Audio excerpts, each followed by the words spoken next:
बच्चों आज हम लोग कक्षा 10 का विषय हिंदी का प्री बोर्ड पेपर देखेंगे। प्री बोर्ड परीक्षा 2022-2023 के लिए ये पेपर है। समय 3 घंटा दिया जाएगा। कक्षा 10 के लिए ये पेपर है। पूर्णांक 70 रहेगा। विषय हिंदी है। पेपर देखने के पहले आप लोग पेन और कॉपी ले लीजिए और प्रत्येक प्रश्नों का उत्तर लिखिए, जिससे कि यह पता चल सके कि आपकी तैयारी कितनी हुई है और अभी कितना करना है। चलिए शुरुआत करते हैं। नोट: सभी प्रश्न अनिवार्य है। कहने का मतलब सभी प्रश्न को करना है। खंड क में 20 अंक का आपको जो है प्रश्न दिया गया है, इसको करना है। ये आपका जो है बहुविकल्पी रहेगा। इसको ओएमआर शीट पर करना है। ओएमआर शीट क्या होता है, कैसे आप करेंगे, कैसे भरेंगे? तो देखिए, ओएमआर शीट आपका जो है इस तरह का ओएमआर शीट मिलेगा आपको बोर्ड में। ये ओएमआर शीट है। यहाँ संस्था का नाम रहेगा, यहाँ विषय कोड, विद्यालय का कोड रहेगा। ठीक, यहाँ पे आप अपनी परीक्षा की तिथि भरेंगे। यहाँ परीक्षार्थी जो है अपना नाम लिखेंगे। उसके बाद यहाँ आप अपना अनुक्रमांक लिखेंगे, रोल नंबर। इसमें आप अपना विषय कोड लिखेंगे। इसमें आप अपना कक्षा लिखेंगे, किस क्लास से हैं। इसमें आप जो है परीक्षा का टाइप बताएंगे कि आप हाफ ईयरली यानी अर्धवार्षिक दे रहे हैं, कि वार्षिक दे रहे हैं, कि प्री बोर्ड है। उसके बाद पंजीकरण संख्या आप इसमें लिखेंगे। उसके बाद लिखने के बाद इस गोले को पूरा जो है काले पेन से पूरा रंगना है। और याद रहे, इसमें आपको जो है किसी भी इरेजर वगैरह का प्रयोग नहीं करना है, व्हाइटनर का। ठीक है। और इसके बाद आगे ये आपका परीक्षा तिथि, जिस तारीख को आपका पेपर रहेगा यहाँ पे लिखिएगा। उसके बाद विषय का नाम लिखिएगा। इसके बाद यहाँ पे परीक्षार्थी अपना नाम लिखिएगा। उसके बाद यहाँ पे आपका पंजीकरण संख्या जो रहेगा, इस खाने में, एक खाने में अंक लिख कर इसमें गोला करिएगा। जो जैसे यहाँ पे 1 रहेगा तो इसको 1 वाले को गोला करिएगा। यहाँ 5 है तो इस 5 वाले को गोला करिएगा पूरा एकदम। उसके बाद यहाँ पे आप कक्षा अपना किस क्लास से हैं, फिर एग्जामिनेशन परीक्षा है कैसा है, इसको करिएगा। उसके बाद विषय कोड लिखिएगा, फिर अनुक्रमांक लिखिएगा, इसको फिलअप करिएगा। इसके बाद आप यहाँ से जो है यहाँ से आप गोला रंगिएगा।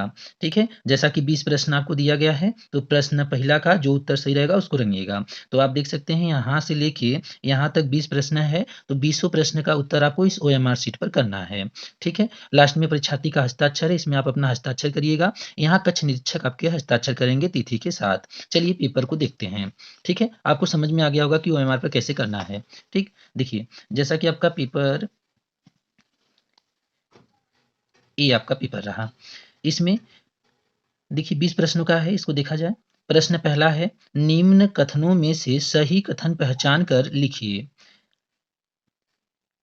अ है, इंद्रजाल जयशंकर प्रसाद का प्रसिद्ध उपन्यास है। ब है, त्रिवेणी रामचंद्र शुक्ल का कहानी संग्रह है। स है, शिक्षा और संस्कृति डॉक्टर राजेंद्र प्रसाद की रचना है। द है, अजंता डॉक्टर भगवत सरड़ उपाध्याय का नाटक है। तो इसमें से जो भी आपको अच्छा लगे कि नहीं, करने का मतलब जो सही रहेगा उसको आपको एमआर शीट पर फिलअप करना है। चलिए प्रश्न दूसरा को देखा जाए। प्रश्न दूसरा है बहुविकल्पी का।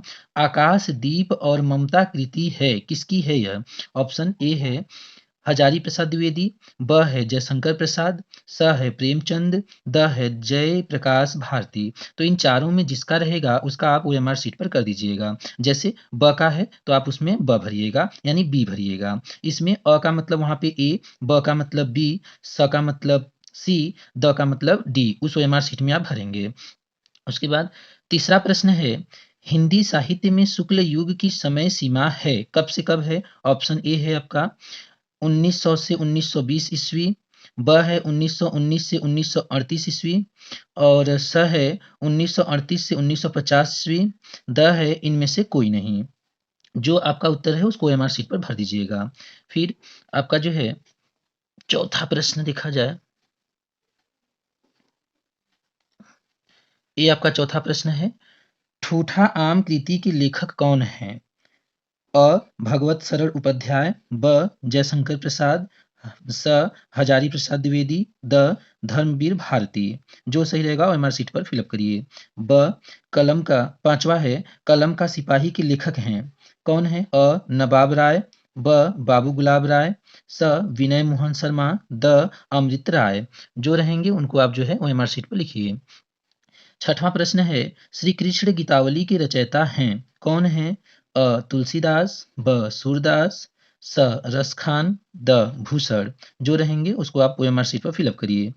7वां प्रश्न है, तार सप्तक के संपादक हैं निराला, ब अज्ञेय, स जयशंकर प्रसाद, द मुक्तिबोध। जो रहेंगे आप उस पर भर दीजिए। छायावादी काव्य है साकेत, ब प्रिय प्रवास, स कमायनी, द पृथ्वीराज रासो। जो भी रहेगा अपना उत्तर दीजिएगा। 9वां है, त्रिधारा किसका प्रसिद्ध काव्य संग्रह है? आपका ऑप्शन अ है माखनलाल चतुर्वेदी, ब है राम नरेश त्रिपाठी, स है बालकृष्ण शर्मा नवीन, द है सुभद्रा कुमारी चौहान। जो भी रहेगा अपना उत्तर दीजिए। 10वां प्रश्न है, श्याम नारायण पांडे किस रस के कवि हैं? अ वीर रस, ब हास्य रस, स भयानक रस, द करुण रस। जो भी है आप ओएमआर शीट पर फिलअप करिए। 11वां है, प्रति प्रति सुनी उकसही अकुसाही देखी दशा हरिगन मुस्काही में कौन सा रस है? अ करुण रस है, ब हास्य रस है, स भयानक रस है, कि द रौद्र रस है। जो भी रस है उसको आप ओएमआर शीट पर फिलअप करिए। 12वां प्रश्न है, आहुति सी गिर चढ़ी चिता पर चमक उठी ज्वाला सी में कौन सा अलंकार है? अ श्लेष, ब उत्प्रेक्षा, स उपमा, द अनुप्रास। जो भी रहेगा आप अपने ओएमआर शीट पर लिखिएगा। 13वां प्रश्न है, सोरठा के दूसरे और चौथे चरण में कितनी मात्राएं होती हैं? फिर से प्रश्न बोल रहे हैं, सोरठा की दूसरे और चौथे चरण में कितनी मात्राएं होती हैं? बहुत बढ़िया प्रश्न है। अ 16-16, ब 13-13, स 24-24, द 11-11। जो भी उत्तर रहेगा इसमें से उसको ओएमआर शीट पर आप फिलअप करिएगा। 14 है, नर नारी में कौन सा समास है? अब जो भी रहेगा, अ कर्मधारय, ब बहुव्रीहि, स द्विगु, द द्वंद्व। जो भी रहेगा इसको एमआर शीट पर भरना है आपको। 15वां है, पत्थर का तत्सम होगा। फिर से प्रश्न, पत्थर का तत्सम होगा कौन सा होगा? अ पाथर, ब शिला, स प्रस्तर, द कोई नहीं। इसमें से जो भी उत्तर रहेगा आप ओएमआर शीट पर भर दीजिएगा। फिर 16वां प्रश्न देखा जाए, फूल का पर्यायवाची होगा।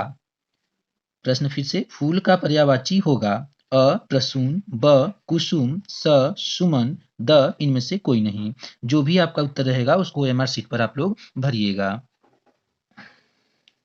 अगला प्रश्न है 17वां, चिल्लाहट में प्रत्यय है कौन सा है? अ आ, ब हट, स ई, द आई। इनमें से जो भी उत्तर आपका रहेगा उसको एमआर शीट पर करिएगा। 18वां प्रश्न है, इत्यत्र में संधि है कौन सा संधि है? अ गुण संधि, ब वृद्धि संधि, स यड़ संधि, द अयादि संधि। कौन सा है? जो भी रहेगा आप उसका उत्तर ओएमआर शीट पर फिलअप करेंगे। 19वां प्रश्न है, मत्याम मति शब्द के किस विभक्ति का रूप है? जो भी आपका इसमें से उत्तर रहेगा उसको एमआर शीट पर फिलअप कर दीजिएगा। ऑप्शन ए है सप्तमी विभक्ति, ब है पंचमी विभक्ति, स है षष्ठी विभक्ति, द है कोई नहीं। जो भी रहेगा उसको आप फिलअप कर लीजिएगा। 20वां प्रश्न है, हस्तु शब्द सह हस शब्द के किस लकार का रूप है? अ लट लकार, ब लोट लकार, स लन लकार, द विधि लिंग लकार। इनमें से जो भी रहेगा उसका उत्तर आप जो है वो एमआर शीट पर दीजिएगा। उसके बाद हम लोग चलते हैं खंड ख में। खंड ख में पहला प्रश्न है, निम्नलिखित गद्यांशों पर आधारित प्रश्नों के उत्तर दीजिए। 6 नंबर का ये आपका रहेगा। पहले आप पैसेज को पढ़िए ध्यान से, उसके बाद इसमें से पूछे गए प्रश्नों का उत्तर दीजिएगा। आपका पैसेज है, कुसंग का ज्वर सबसे भयानक होता है। यह केवल नीति एवं सद्वृत्ति का ही नाश नहीं करता बल्कि बुद्धि का भी क्षय करता है। किसी युवा पुरुष की संगति यदि बुरी होगी तो वह उसके पैरों में बंधी चक्की के समान होगी, जो उसे दिन दिन अवनति के गड्ढे में गिराती जाएगी। और यदि अच्छी होगी तो सहारा देने वाली सुदृढ़ बाहु के समान होगी, जो उसे निरंतर उन्नति की ओर उठाती जाएगी। यहाँ आपका जो ये गद्यांश है ये समाप्त हो जाता है। अब चलिए इसमें से पूछे गए प्रश्नों को हम लोग देखते हैं कि किस प्रकार का प्रश्न पूछा है।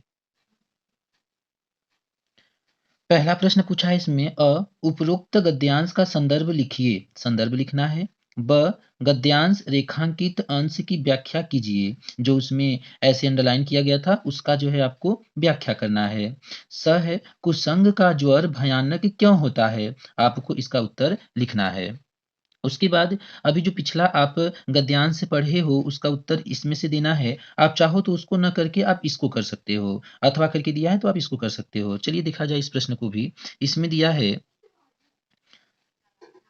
आज विज्ञान मनुष्यों के हाथों में अद्भुत और अतुल शक्ति दे रहा है। इसका उपयोग एक व्यक्ति और समूह के उत्कर्ष और दूसरे व्यक्ति और समूह के गिराने में होता ही रहेगा। इसलिए हमें उस भावना को जागृत रखना है और उसे जागृत रखने के लिए कुछ ऐसे भी साधनों को हाथ में रखना होगा जो उस अहिंसात्मक त्याग भावना को प्रोत्साहित करें और भोग भावना को दबाए रखें। नैतिक अंकुश के बिना शक्ति मानव के लिए हितकार नहीं होती। ये यहाँ तक आपका गद्यांश है। इसमें से अब देखिए प्रश्न जो पूछा है इसका आपको उत्तर देना है। चलिए प्रश्नों को देखा जाए। प्रश्न अ है, उपर्युक्त गद्यांश के पाठ और लेखक का नाम लिखिए। इसके जो पाठ है उसका नाम, जो लेखक है उसका नाम लिखना है। ब है, रेखांकित अंश की व्याख्या कीजिए। जो ये रेखांकित किया गया है, अंडरलाइन किया गया है, इसमें इसका आपको व्याख्या करना है। उसके बाद अगला प्रश्न है, लेखक ने गद्यांश में क्या संदेश देना चाहा है? अब आप इसको पढ़ने के बाद आपके मन में जो है इससे आप क्या सीख लिए हो उसका आपको जो है इसमें लिखना है कि लेखक जो है वो हमें क्या संदेश देना चाहता है। तो आपको जो अच्छा लगे उसको आप लिखिएगा। दूसरा प्रश्न है, निम्नलिखित पद्यांशों पर आधारित 3 प्रश्नों के उत्तर दीजिए। टोटल 6 नंबर का रहेगा। चलिए देखा जाए इसको भी। सच्चा प्रेम वही है जिसकी तृप्ति आत्मबलि पर हो निर्भर। त्याग बिना निष्प्राण प्रेम है। करो प्रेम पर प्राण निछावरे। ये है पैसेज, एक लाइन दो लाइन का और पैसेज, इसको भी देख लिया जाए। देश प्रेम वह पुण्य क्षेत्र है, अमल असीम त्याग से विलसित, आत्मा के विकास से जिसमें मनुष्यता होती है विकसित। इसमें से आपको एक प्रश्न पूछा है, इन प्रश्नों का उत्तर देना है। चलिए देखा जाए। अ है, प्रस्तुत पद्यांश का संदर्भ लिखिए। ब है, रेखांकित अंश की व्याख्या कीजिए। स है, कवि के अनुसार वास्तविक प्रेम क्या है? अथवा आप चाहो तो इसका उत्तर न देकर आप इसका उत्तर दे सकते हो। चढ़ चेतक पर तलवार उठा, रखता था भूतल पानी को, राणा प्रताप सिर काट काट करता था सफल जवानी को। सेना नायक राणा के भी रण देख देख चाह भरे, मेवाड़ सिपाही लड़ते थे दूनी तिगुने उत्साह भरे। इसमें से आपको देखिए प्रश्न पूछा है, प्रस्तुत पद्यांश का संदर्भ लिखिए, रेखांकित अंश की व्याख्या कीजिए, उक्त कविता में कौन सा रस है इसको बताना है। तीसरा का क है, संस्कृत गद्यांश में से किसी एक का संदर्भ सहित हिंदी में अनुवाद कीजिए। ये 5 नंबर का है।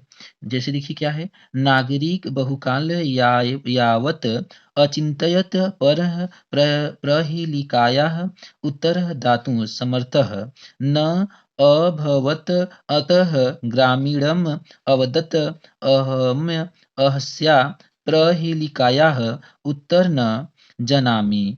ईद श्रुत्वा ग्रामीणः अकथयत्, यदि भवान् उत्तर न जानाति तर्हि ददातु 10 रूप्यकाणि। अतः म्लानमुखेन नागरिकेण समयानुसारः 10 रूप्यकाणि दत्तानि।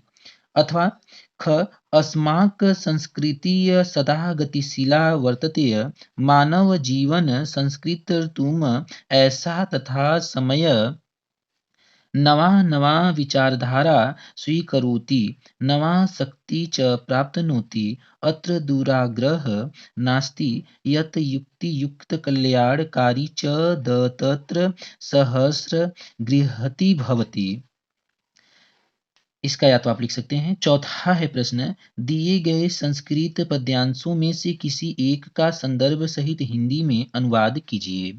क है, उत्तर यत् समुद्रस्य हिमाद्रिश्च दक्षिणं वर्ष तद् भारत नाम भारतीय यत्र संततिः।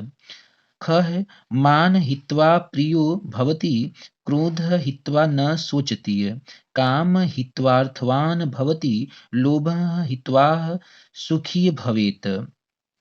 आप इसका जो है हिंदी में अनुवाद कीजिएगा। 5वां प्रश्न को देखते हैं।